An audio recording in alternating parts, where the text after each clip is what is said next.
Miracles alone aren't enough of a testimony. Just because somebody does some really cool looking things and just because somebody else says they're a great person, that's not enough of a witness. Thirdly, the Father himself. The Father, God the Father testifies that Jesus is the Son.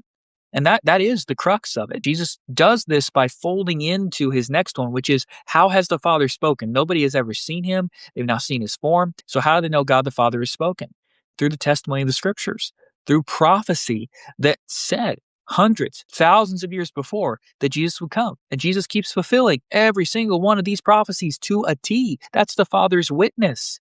And so there's the testimony of John the Baptist, there's the testimony of the miracles themselves, signs, and the testimony of God the Father. And then that folds into the fourth one, which is the scriptures. And this is going to be summed up really in Moses, who the Jews held such esteem for. They idolized Moses as the founder of their people to a degree. I mean, they traced their bloodline back to Abraham, the first Israelite, and Isaac, who came through him, and then Jacob. But they really look at Moses because he was the one that freed them from slavery and ushered them toward the promised land, and then Joshua led them in. Now, Moses brought them out of Egypt by God's power and to the very cusp of the promised land, and then went in.